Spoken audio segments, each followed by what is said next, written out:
Hello and welcome to Releasing Your Inner Dragon with Marie and Drake. I am Marie. I'm a fantasy YouTuber. I have a channel called Just in Time Worlds and a fantasy author. And with me, as always, is my co-host Drake. I am Drake, or Maxwell Alexander Drake, but I go by Drake.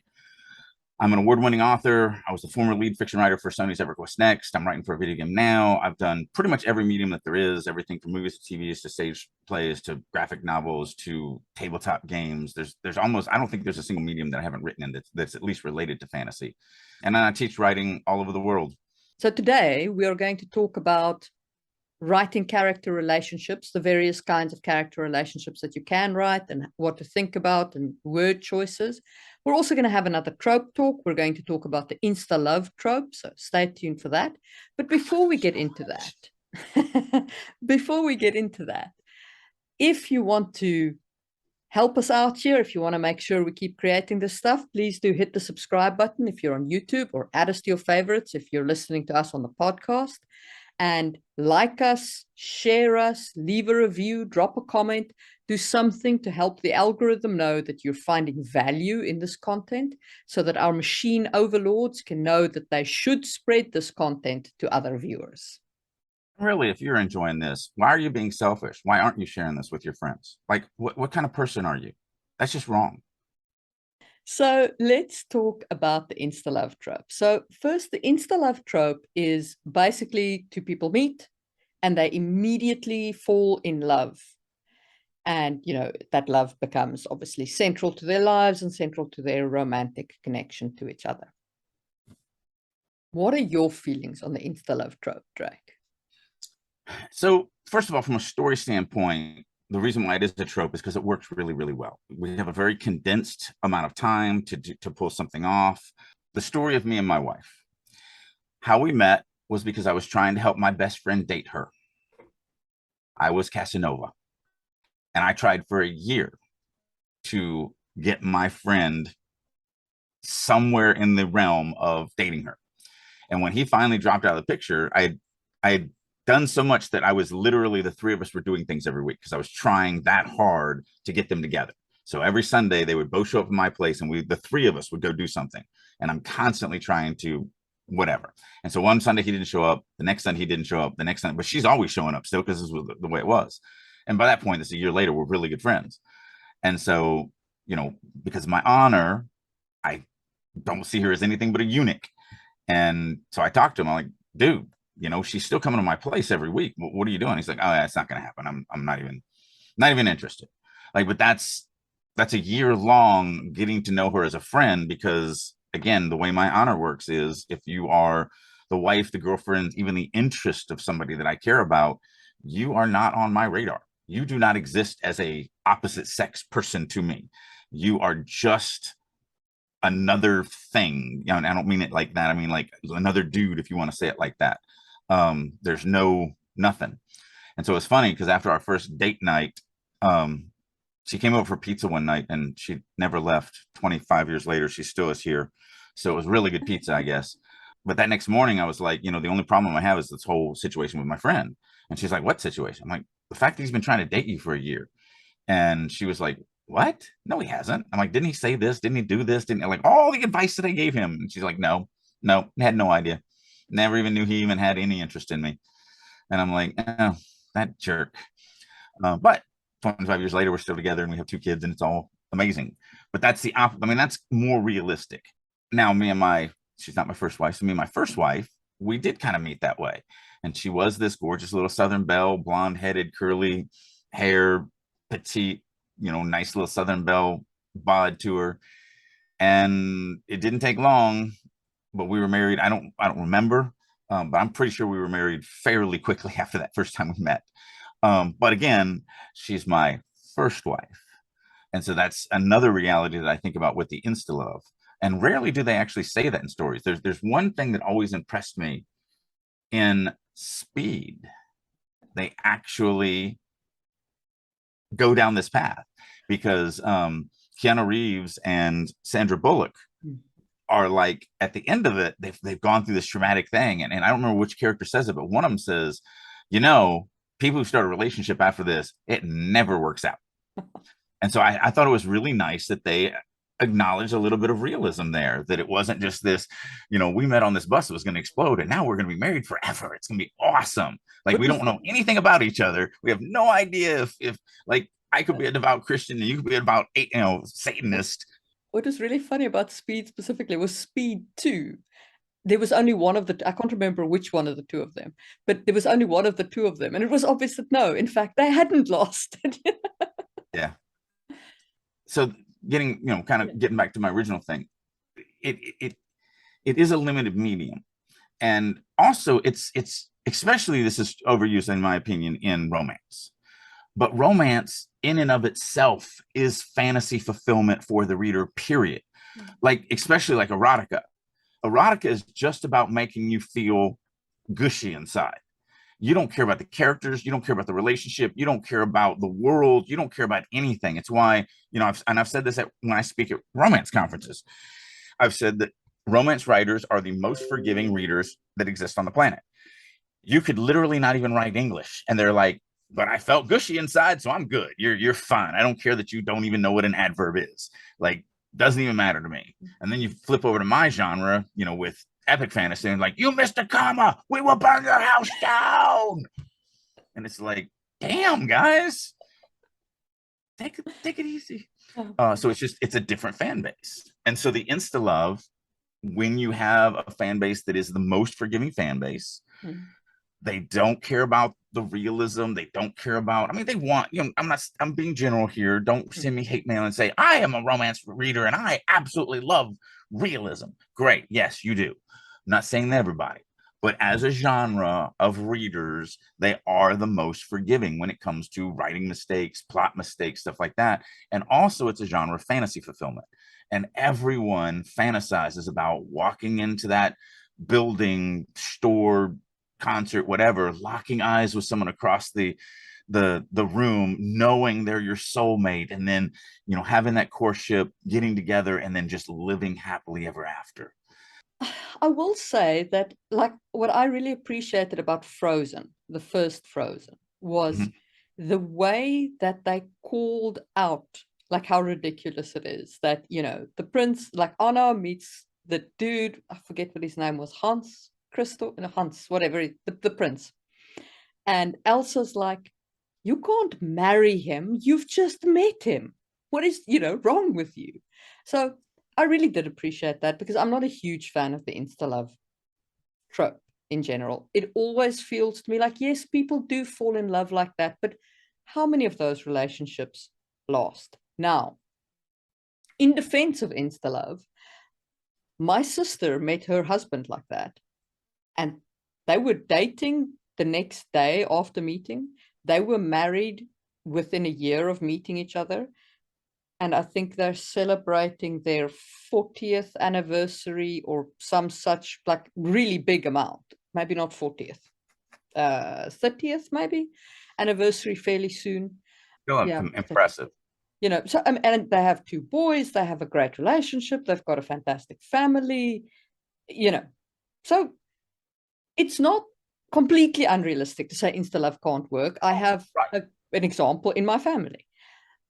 But I don't think the majority of Insta Love should, and I don't think the majority of your relationship should be Insta Love. Like everything else, I think that, vary the things up.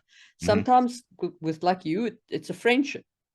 My husband and I used to fight like a cat and dog over various things. we met via internet forum where we were battling each, because fighting with strangers over the internet is what you should do with your life, and when we met in real life, we found out that the fights are fine. The fights are enjoyable in real life. So people meet in different ways and they fall in love for different ways. So there's nothing wrong with having an Insta Love.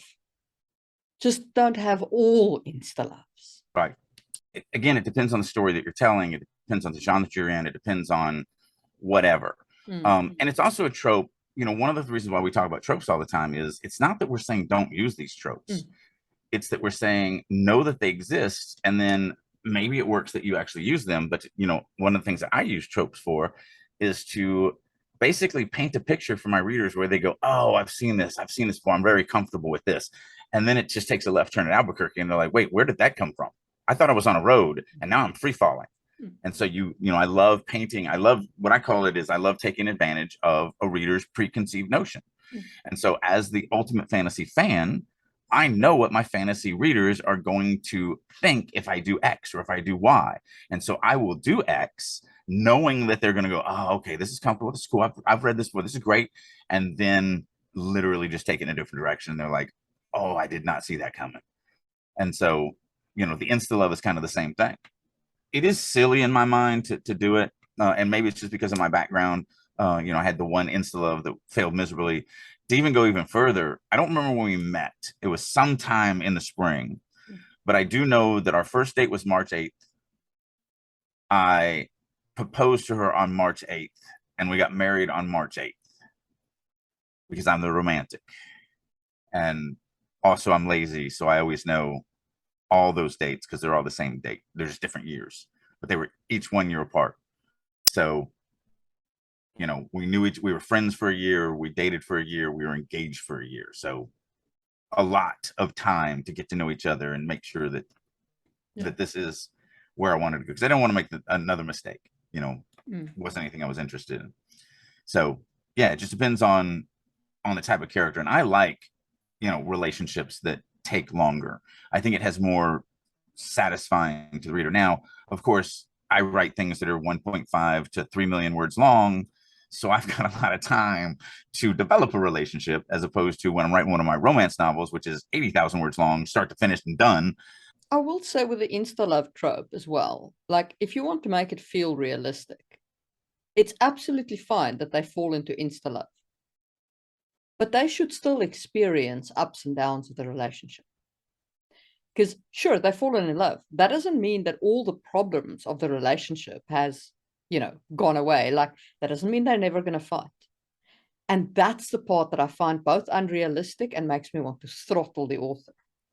So I'm like, okay, cool. They've fallen into love. Like, their eyes met, the music played, the flowers gleamed, there were rose petals drifting down from the sky. Fantastic. What do they do when they disagree? Oh, no, they never disagree. Oh, they never disagree. When did that happen? And that's also bad from a story standpoint, because there's no complication. Yes. And if there's no complication, there's no drama. Exactly. So why do I want to read your story? Sort of like when I'm giving, it's off the subject, but the same. When I'm giving my character creation story, my character building class, someone will inevitably say, when I say something about even your tertiary characters need to feel real and that, like, they can walk off the page, someone will inevitably go, well, wait a minute. I work in an office with people that are literally cardboard cutouts. Why is it unrealistic to have to not also have a cardboard cutout? And I say, oh, it isn't unrealistic. It's just that I don't want to read about the people that I work with because they are cardboard cutouts. Like, I'm going into this for entertainment. You're not going to entertain me off of people that are cardboard cutouts. So that's why you don't want your tertiary characters just to be these rubber stamp things. Yeah. And I think that leads us nicely into the main topic for today, which is writing character relationships. I think that one of the biggest things to talk about here, and we're not just talking about romantic relationships. No. But one of the biggest things to talk about here is the impression created in your reader's mind based on things like your verb choices and your POV's description of the people that they're looking at, interacting with, and so on. Because if you're depicting, say, a mentorship relationship, but you put romantic overtures in it, and you kind of start creating a weird impact on the reader where they're like, okay, is this a mentorship relationship or a romantic relationship? Now, maybe it's both, not judging if that's the case, but there are readers who will be like... What are you talking about? There's never been a college professor that had sex with one of his students. Never happened. That can't happen, right?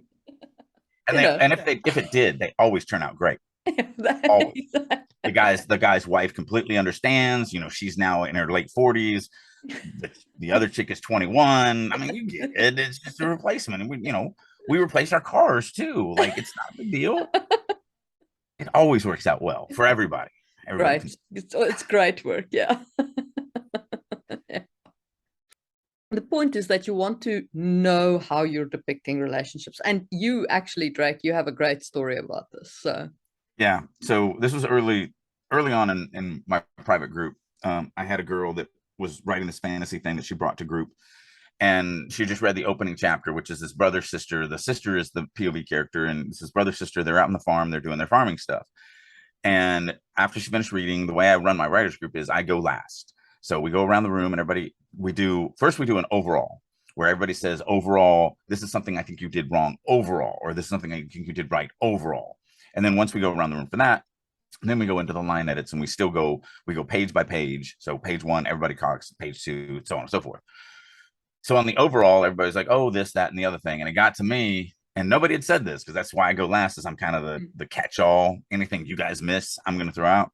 And so my thing was, this brother and sister, they're having sex.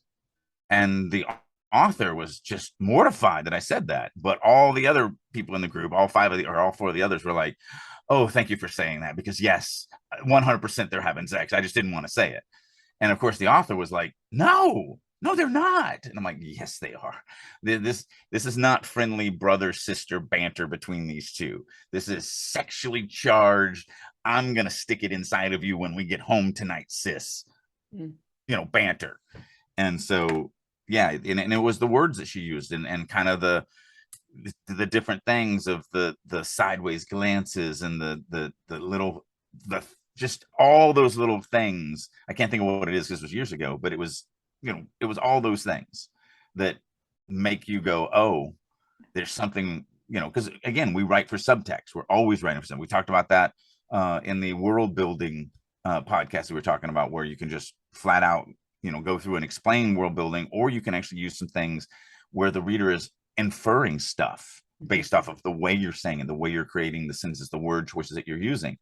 And relationships are the same way. And if you use words that infer that there is a little deeper relationship going on here than we're going to put on the surface, then your audience is going to be looking for that. Yep. And so you've got to be careful with certain things, even in your mind. If it's completely innocent, it's still the way. For me, I try to pay attention to platonic male-female relationships. Relationship between parents and children can sometimes be, well, one of the things is people can always take things wrong. Yes. Just like every time I tell a joke, I do know that someone out there is going to be offended by that joke, because everybody gets offended by something. But I don't care if one person or a small group of people is offended by something that is not offensive in any way, shape, or form to everybody else, then it's their problem, not mine. Just like you said earlier with your story. And I think, yes, so this is something that happened to me. Is I had one beta reader. So there's a scene where the one character, a child, climbs into bed with her mentor character. So the child's a girl, the mentor character's male, but the child's like 10, right? And she's looking for comfort. She's had a bad experience. She's, it's been a rough day. And she climbs into bed with her mentor character. And there is nothing that I've written in there that is remotely sexual. She cuddles up next to him. He holds her. They have a very short conversation. She falls asleep. That's it, right? I don't mention anything below the chest level, because it's not like he's not lying there with, an erection or anything stupid like that. And and I mean, that would be disturbing, right? Oh yeah. But I had one beta reader who said, there's nothing innocent about a 10-year-old in a grown man's bed. And I was like, you're one. Out of all the people who've read this, you're the only person who's expressed any kind of doubt about this. I'm going to disregard that, because I think you're bringing your baggage into the story too much, because a 10-year-old can absolutely have an innocent relationship with a person of the opposite sex. I'm not saying all 10-year-olds do, but there can be a non-sexual relationship there, and somebody who needs comfort at a point in time. Yeah. So you do need to be aware that, you know, people will bring their own baggage, and sometimes they will read things that absolutely are ridiculous. But it's that 80-20 rule, right? If it's 20% of the people, well, probably they misunderstand a bit. If it's more than that, you've probably written it in a way that you didn't intend to, and now people are reading the subtext and going, "Ooh, look at that brother and sister. We're looking at a Jamie Cersei situation here." But even if it's 20%, I would challenge you to, because it is an actual simple thing, just to go back, look at the actions, look at the verbs that you're using between the two in the relationship, because you can change a verb without changing the sentence. I mean, in the English language, we have 30 verbs that mean the exact same thing. They do evoke different emotions and visions in the reader's head. So you can take a verb. You can go snuggle, or you can go cuddle. To me, those are the same thing. What I was going to use is, in your example, he caressed her back versus, you know, he patted her on the back or something like that. Like those two actions are very different.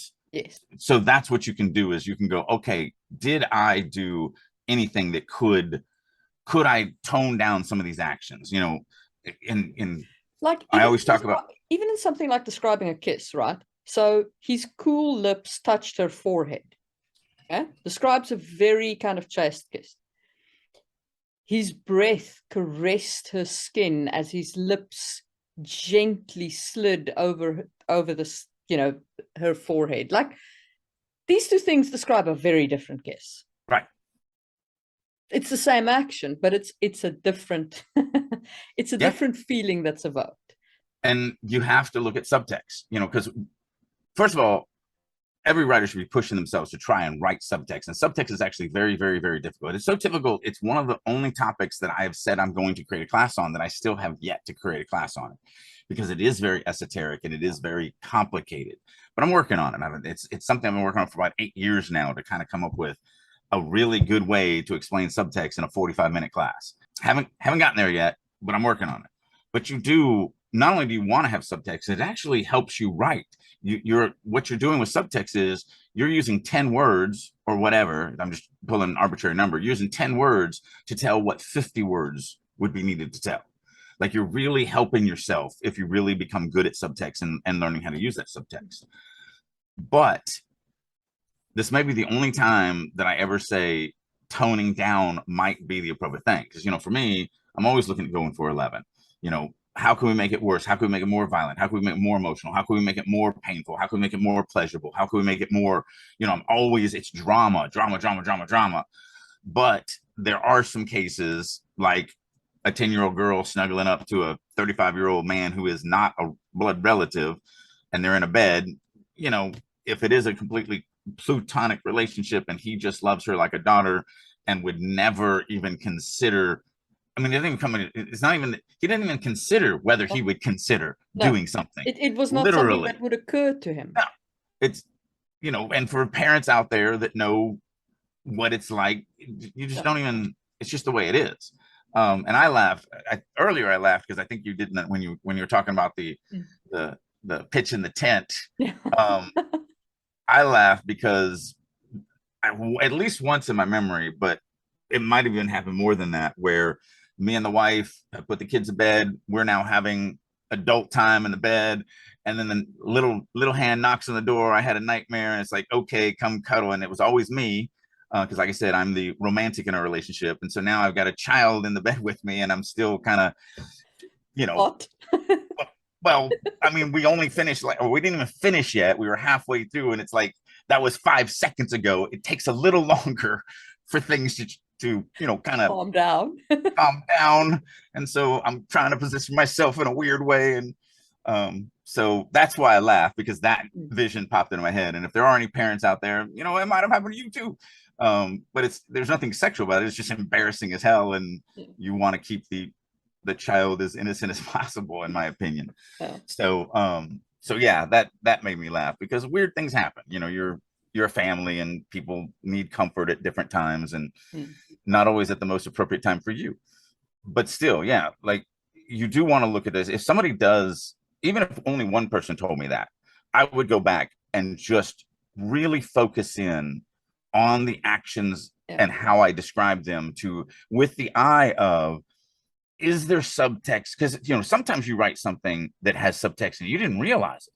I absolutely do subscribe to that. And what I did in that situation is I took that scene and I took it to a couple of different readers and I said, read this again. And because sometimes you can't see it as the author, I was like, read it again and make sure for me that I have no hints of not innocence here. A real world example, and of course, these podcasts don't necessarily come out in the order that we record them, but in the religion podcast, I talked about how I got so many fan mails on these two brothers' father, who is just a tertiary character that's a farmer and just a good, honest man. And I got so many emails saying, "Oh, I see what you're doing with him. He's going to be this. He's going to be that. He's going to be way bigger in the story than what you're saying." And it's because I wrote a bunch of subtext in there that I didn't realize that I was just trying to write a father who was a very good man and a very good inspiration and a very good base that these boys built their moral compass off of, so that when they got out in the world, the readers would understand kind of why they made the decisions they made and so on and so forth, and why they would struggle against other decisions. But the subtext was still there, that the character was going to be used in the story much more than what he actually is used in the story. Now, I don't want to change that. That's good subtext, and I'm fine with my readers thinking that he's going to be more than what he is. But, if I've got an innocent little 10-year-old girl crawling in bed with her mentor and it's completely, he loves her like a daughter, I do not want the subtext that readers might be going, he might be doing something inappropriate there. Yeah. Like, I don't want that. And so that's what we're talking about here, is you just really want to pay attention to how you describe actions. Actions are what is going to have the subtext between those. Yeah. The flip side of that is, let's say you have two that would like to be in a relationship, but they don't want to, both of them are terrified that the other one doesn't feel that way, whatever. So now you can use subtext to allow the reader to go, oh man, this is such a sexually charged scene, but neither one of them realize that the other one likes them. That's really interesting. And again, it's about adding drama. So it just depends on what you're doing. And so subtext is very, very important. But if you're going to do that, if you're going to introduce that element of tension, right? If you're going to say, like, that the Drake and Marie, for argument's sake, and we're both happily married, so don't read anything into this. And also 11,000 miles away from each other. Very far. But Drake and Marie find themselves in a hotel bed, and there's this moment. It would not work if all you've seen is the podcast of Drake and Marie talking at 11,000 miles apart and never interacting in any sexually charged fashion. You have to layer relationships. You can't just go, we go from here to here. Right. It's got to be like with character growth, a relationship has to grow. Well, reach that point. But it's got to be like, it's a plot device. It needs so I agree with that on that scale, but the reason why I was going to play devil's advocate on that is it can absolutely go the other way with just being primal or whatever. So as an example, this is a true story that happened to me probably about 5 years ago, maybe. I do Gen Con every year. I'm not doing it this year because I'm recovering from cancer. This will be the first year that I've actually missed Gen Con, other than the shutdown years, because it didn't happen. But I just physically, I want to have more time to recover, and I'm going to do it next year. But about 5 years ago, so normally hotels are really hard to get. And if, because of the fact that I just have access to things, let's just say that. And no one, normally if somebody's like, I need a roommate, I can't afford it, whatever, I'm like, well, I'll just get a double room and you can have one bed and I'll have the other bed. Well, this one year worked out to where nobody hit me up, and I was like, you know what? I'm going to do a king bed. This was like one of the first times that I'll be at Gen Con by myself and blah, blah, blah, blah. And then a writer friend hit me up like literally a week before Gen Con. I was like, man, I have no place to stay. And I'm like, you know what? Whatever. Now this writer's a female and she is single. And I'm like, but my wife knows my relationship and, everything else. And so it's also it also comes down to the characters, based on what I'm saying. So if we characterize it, we fictionalize that story, and we know the character of Drake, We know that Drake has this really high sense of honor and duty and goes crazily out of his way to live by this code, and has proven it time and time and time and time again throughout his entire the story so far. Then we know that even if this was in there, and let's say, and this didn't happen, but because she is also, you know, a good person or whatever, but let's say she was like, I'm going to take so much advantage of this because I've been wanting to boss Drake for, you know, the whole years that I've known him, and so I'm going to do everything in my power to make sure that it is as sexually charged as possible so that something happens between us. That's drama and that's complications. So if I'm writing a story, temptation is a great thing to throw at your characters, because sometimes death doesn't work. So like if you're writing a Conan story, Conan's not going to die. His name is on the cover. So, but will Conan break a promise? Will Conan break a, you know, a vow? Those are things that you don't know. So if I'm writing that scene, I might, you know, I probably definitely would, because I try to make everything as hard as possible if Drake is my main character. Now, of course, in the real world, we actually, and we only did this because she said, sometimes I've been known to punch people in my sleep. So I built a pillow wall between us, not because I was worried about, you know, anything else. I built it because I really was afraid she was going to punch me in the mouth at some point that night, because she was like, I don't sleep with anybody. So every once in a while when I've slept with people, I've accidentally punched them. And I'm like, Also yeah, build a pillow wall. I'm going to build a pillow wall between us. Like, I don't want to get punched in the face. But so that, it also depends on the character. Develop a character that's just a piece of crap that we've already seen him cheating on his wife many times during the scene, or, you know, the story so far, then we could go the other route where she might be happily married, you know, this other person. And now this Drake character tries everything in his power to take it there. So physical, all I'm saying is that the act of physical sex doesn't necessarily mean a relationship. No, absolutely. No. And I mean, I subscribe to that and I believe in that. But yeah. What I'm saying is, so far, what you've seen of Drake and Marie's relationship has been this podcast. To then go from there to like hot hanky panky in a not hotel. even that. I would go with they both file for divorce and move to, you know, whatever's in between us, England or France or whatever. Iceland. Iceland. That's another reason why you'll know that we're not going to get together, because she lives in nothing but snow and I live in nothing but heat. So I don't think we'd be compatible on that level. We're compatible in a lot of ways though, but not that. I like my heat. Well, just last week when we were talking off air, it was 72 degrees where she's at, and she was complaining about how hot it is. It was, and I'm hot. I was like, it's 115 here, and we keep our air conditioning at 78.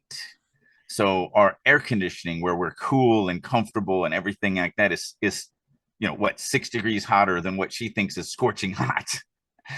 So it's hot. Yeah. 72 is hot. It's no. 72 is cold. I would actually have to put on sweats and a sweatshirt at 72 degrees. I get your point. It's still, if you're going to have an actual relationship, not just a physical tryst, but an actual, we're together and we're you know, have formed this relationship partnership that we're going to go through this life together. That's not going to come out of nowhere usually. And again, it's going to come down to verb choices, right? So let's say you do this. Let's say you have characters having a physical like encounter versus characters consummating a love relationship. If you like, I don't write full-blown erotic scenes. I fade to black. But if you do, and I mean, there are fantasy authors who do, so you know, some of them I even love, like, you know, so not throwing stones or anything. But if you do write full-blown coitus scenes, then depending on the type of sex involved, you should vary your word choices. Like, if this is the consummation of a relationship, you should probably go a lot more tender, a lot more like gentle, caressing kind of thing. Whereas if this is a purely physical, like once-off encounter kind of thing, you probably want to go like fairly animalistic and primal and, you know, hot and heavy. And selfish. And selfish. Because usually, at least, you know, because before I was married, back when I was just a single Marine. I can't say that I haven't had a few, even one night stands where I met the girl that night. I don't remember their names, like whatever. That is exactly it. It's looking at the verbs you're using, looking at how you're constructing your sentences. Again, I would see it as a little bit more selfish. You're there for a purely physical reason as opposed to a deep emotional connection. And you do want to layer these in. And a lot of this can be done through subtext. Again, the words that you're using. If you really want to kind of brush up on that, I think the best I've ever taught subtext is when we were doing the world building stuff. So go back to the world building podcast and just watch at the end when I'm going through just a couple paragraphs of world building, and no world building actually happens in it. Mm-hmm. And yet a ton of world building happens in it because it's all subtext. It's all in the verbs that I use, the nouns that I called things, how the scene was structured. All of that leads you to really have a fairly good understanding of what this world is, what's in this world. And of course, you're just guessing. You're going to learn for a fact as you go deeper and deeper. But in a very short amount of time, I build at least this moment of the world, this little, because you're just in a prison cell. So you get this, but in a very half a page, you've got some pretty big guesses of what type of world this is. And it is, I guess there are two things there that I want to lift out of that conversation. And the one is with subtext. What we mean by subtext and what subtext is your word choices, because that's all an author has, right? You can't actually include tone. The book can't come out and speak to the reader in the tone of voice that you imagined it speaking to the reader in. It comes down to the words that you put on the page and the words that you choose to describe the scene with, the words that you choose to describe the person that this person is with, but also things like I'm with this person and I now describe all the colors as brighter. Mm-hmm. And when they're not with me, the colors go duller. I use smaller colors, darker colors to describe the same kind of scene. And that then shows that, in the presence of this person, I feel more alive, I feel more intense, which obviously comes with a subtext of love and romantic love and so on. And maybe like when I'm with, a mentor figure or a parent figure, and you describe everything almost as though like the person, despite the fact that it's an adult human being, it uses smaller words, or the person uses smaller words because they feel younger in the presence of the adult, because this has always been an adult figure to them, an authority figure to them. So like, that's what you have to think about in terms of putting in subtext is what are your verb choices and what do they show about the person and their relationship with the thing. So that was the one thing I just wanted to highlight there in terms of like why word choices really, really matter here. How do you show that a mother loves a child? How do you show that a child, loves their parents and the different kind of love that this relationship evokes? You can only use words on the paper. And the other thing is you've got to take it back to the POV. Remember, the POV is looking at somebody, and for them, you can describe their internal emotions. You can say, I love you. Okay? You can have them think, I love you. You can make it explicit. But for those non-POV characters, you have to physically show the emotions. And you have to show the emotions that they feel towards other characters. And it's going to be a constant thing. There are too many characters in fantasy that are stoic and that, clench their teeth on their emotions and never show a single freaking emotion. And one or two characters like that in a story, fine. If every single character does not show emotions, you can From with the time we have left, let's move away from romantic relationship interactions to non-romantic. Well, we have touched on a little bit, but what I really want to talk about is one of the things that I kind of push in my training when I'm talking about building dynamic stories is most people, especially younger writers, when I mean younger, I'm not talking about age, I'm talking about how long you've been writing. Most younger writers tend to write a lot of stories that are just two people in a relationship, two friends, brother, sister, villain, hero, whatever. And one of the things that I think works really, really well that adds a lot of complications without adding a lot of complexity is taking that relationship into a threesome. And I'm not talking sexual here. We already covered that. So we're talking about just adding another. So you have two girls that are best friends and they do everything together, and they've been, friends since high school, and now they're at college together, and then they get a third roommate. Or one of them gets a boyfriend. Or one of them gets a boyfriend. It happens. And that now your main character has to adjust to this new dynamic. This sort of happened to me. One of my best friends, the entire time we've been best friends, he's been single. And a couple months ago, he started dating a girl. And I'm like, man, I should never allowed you to date, because I do not have as much time with you now as I used to. And that really bothers me. Like, I get, and that's obviously tongue in cheek. I've actually told him that, but it's obviously tongue in cheek because I'm happy for him. But we used to joke about it in the geek circles, right? We would say, like, when so there's very few women in the geek circles for whatever reason. And when a guy gets a girlfriend, he almost automatically leaves the geek circles because she's not a geek. So we never see him again. It's a real thing. It happens. Another side note for you male writers out there, my wife's a geek. Like, if you're a geek and you want to have a really good long relationship, find that girl that's a geek. It's a very good compatible thing. We watch movies together. We read the same stuff. We laugh at the same jokes. Like, it really does make a good relationship. Because my first wife, which I already talked about, so I'm gonna go ahead and continue that, hated all this stuff. Hated combos, hated fantasy, hated reading, hated sci-fi movies, hated anything that had a dragon in it. And while that is not what destroyed our marriage, it didn't help that you didn't have a shared interest. Right.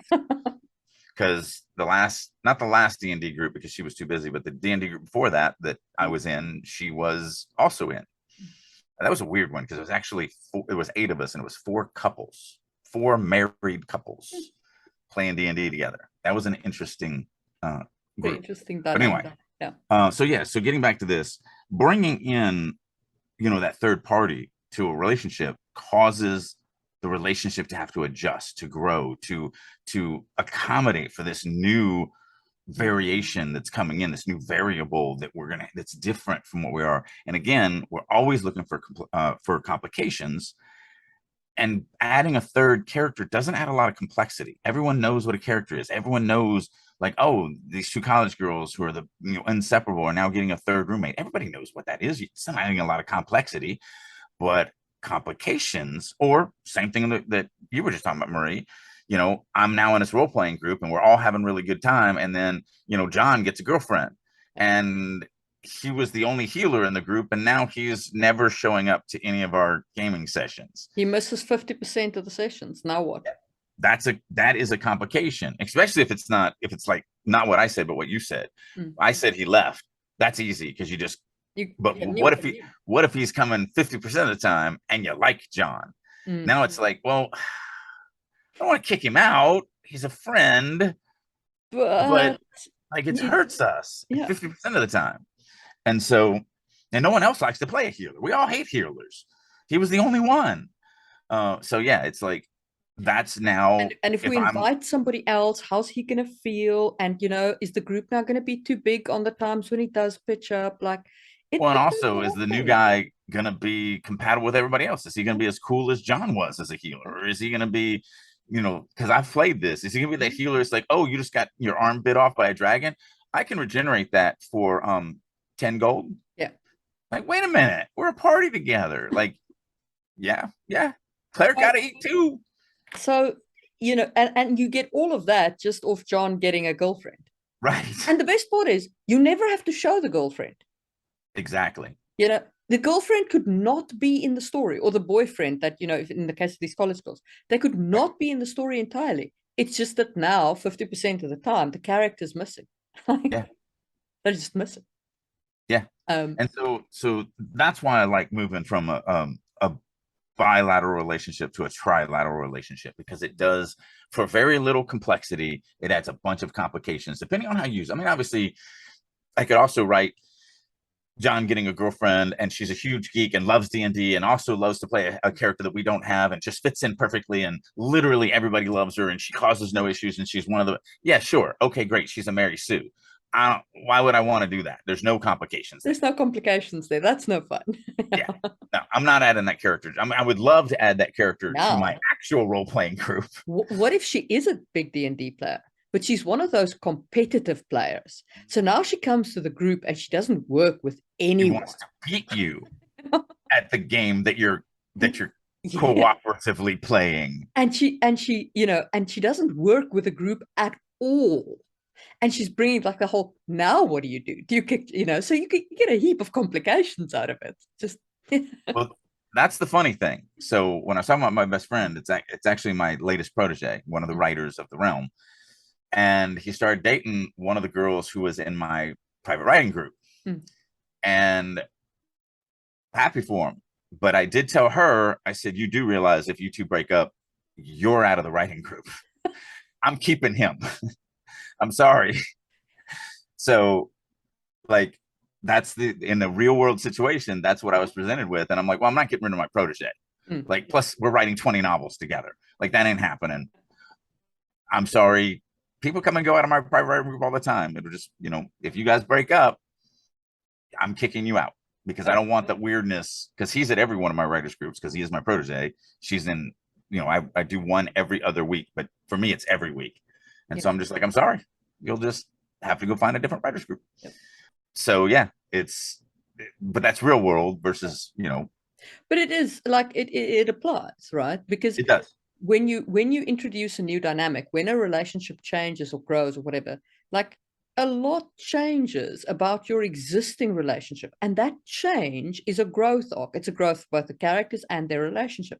And it's something the reader can relate to and feel and go like, how are they going to deal with this? Are they still going to be friends at the end of this? And because the reader's invested in the character, hopefully, hopefully that'll matter to them. However, there's something very, very, very important about this that we haven't touched on. All of this happens because the story needs it to happen. The story needs the character to grow in a certain way, so we add a third party that's going to force the character to grow in that way for the story. All of it is fake. It's all about the reader. And so what we're doing is we're adding these complications for the explicit purpose to push the human thematic elements that we are trying to push. And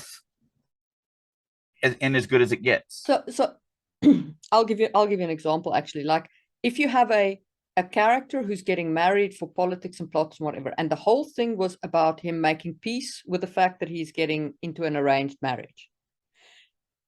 And after that, it's done. Like, that was what the purpose was there. Don't now make his wife a total bitch, who he can't live with. Because why? Unless that's going to be part of your story, like, don't do that. Have the relationship be a pretty background thing. It's fine. It can be a pretty background thing. Unless we need him to go the other way. Yeah. He's going to be forced into this marriage. He accepts it. He does it for king and country. He literally is put in a situation that he cannot survive. He cannot live with. But it's because the story needs him to not have that good relationship. Again, for me, it's always about the story. What does the story need? Okay, the story needs X. Okay, how do I get X? Sometimes it's adding a third party. Sometimes it's maybe killing somebody. Sometimes it's maybe taking something from him or giving him something. Look at Bilbo Baggins. I mean, one of the big driving factors for him is he was given the Ring of Power, kind of. I mean, he found it on the ground, but still. The ring gave itself to him. The ring sought him out because it knew it was trapped in Gollum down in the caves, and it's never going to leave. And it doesn't want that. It wants to go and cause havoc. And so, like, these are the things that drive the story. Why do we do this stuff? Because the story needs it. We need to grow the character in a certain way, or we need to hurt the character in a certain way, or we need to reward the character in a certain way, or punish the character in a certain way, because the story needs it. So even in what we were talking about with the romance, what we were talking about with this, platonic relationship, adult child relationships, whatever relationships you're talking about, making the decision on how they interact with each other always starts with, why do I need this to react this way? Why are they going to react this? So as an example, in the Genesis saga, one of my favorite relationships that I've ever written is the love story that's in that. And it's between the farm boy and an immortal killing machine that in the beginning of the story has no emotions, no moral compass, nothing. Now, her story arc is that she is getting this stuff. So when he is really interested in her, she's not ready. Like the first time he actually even tries to kind of, first of all, he's 17. So his game isn't that good anyway. So he kind of flubs that. But he wasn't expecting her to put a knife to his throat. And actually, she was going to slit his throat and then was like, oh, wait a minute. There's this friendship thing that we're doing, aren't we? Okay, wait, I don't understand that yet, but I'm pretty sure friends don't slit each other's throat. And so that's literally her thinking about what a relationship is the only thing that saves his life. He doesn't know this, but to make that a relation, when they get to that fourth novel and she says, I love you for the first time, as an actual realization that she truly actually loves in every meaning of that word, this human, it's impactful because this is the growth arc that we did. So everything that I do with her and with their relationship, and the reason why I even had them have a relationship was not for the relationship. That character needs to grow this psychopath character through her arc. And also she does some things that grow him as well that he needs through the story. So it's not that I went, oh my God, how cool would it be for this, idiot farm boy to fall in love with a remorseless killing machine. Like that would be a great relationship to write. On face value, like that would be a lot of complexity and no complication, or it'd still have complications, but it would be way more complexity than I would need. But because it grows her so much, because it grows him, because it is so amazing to watch literally a robot. She's not. That's a great way to explain to her. She's absolutely a machine. And watch her grow to the point where she truly understands not only what love is, but understand that she is in love. Those complications and what the story gets out of those complications far outweigh the complexity that adding that relationship into the story gives me. And so all of the stuff we're talking about boils down to that. It all boils down to the reason why characters interact the way they do is specifically because the story needs it. And it can go either way. Like, and your little thing with the 10-year-old girl crawling in bed with the adult. Maybe the story needs for him to be a little handsy because for whatever reason we're pushing some type of thematic element or whatever. I don't write that stuff, but me either. But I mean, Lolita is a fantastically famous book. Lolita is a great book. It's even a book I would never have written it. Right. I'm not the author of Lolita. It's not the type of thing that I'm interested in exploring in humanity. Yeah. However, that book had a great story. But it also needs the relationships between the characters that happen. They need to happen that way. Yeah. Kind of the same thing with Speed that we've already referenced in this. Keanu Reeves and the Sandra Bullock character need to kind of have that sexual tension, that are we going to date, that kind of thing, because it adds one more layer of what they could lose if everything goes south. And so there's a reason why they have that kind of sexually tension relationship start building between them. There's an impact for it is basically the point. So that's really, we can talk about making sure you watch your subtext, making sure that you push subtext where it needs to be and tone it down where it doesn't need to be. Think about the verbs that you're using, the actions that you're describing. Think about bringing in other, characters. But again, those characters are brought in because they will force something the story needs, not because I'm just going to add a third roommate. She's going to be an alcoholic. I mean, I'm not discussing alcoholism at all in this book, but why not? It'll just be fun. I have no other reason than that. That's not great. No. Purposefully, on purpose by design. Whatever you're doing, on purpose by design. And I think that is a great note place to stop. But first, what are you working on these days? So most should know that listening to this, I've been fighting, I fought cancer for the last year. I think the battle is over, but we'll find out next month. So that's put me way behind. But the Nurse, the Magical Magical Fairy Tale is one of the most sweet stories that I've ever written in my entire life. It is sort of in a movie script format still, but it's not. It's very enjoyable to read because I added about 50 pages of narration mixed in there, what they're feeling, what their action, stuff like that. But if you do look up Snurse, a Magical Fairy Tale on Amazon, you can get a copy of that. And then Drake U is, we're trying to get back into that. I haven't started making new videos for it yet, but it is on my docket to start this week or next week to get that stuff done. And then if you do want to keep up with everything that is coming out, because I got a ton of stuff coming out next year that should have come out this year, starvingwriterstudio.com, join the mailing list. That is the only way that you can be sure that when I'm actually going, okay, this is going to drop here and this is going to drop there, it's the only way to make sure you keep up with me and my doings. And I have got 2 books out at this point, The Hidden Blade and The Ducal Heir, both of which you can find on Amazon.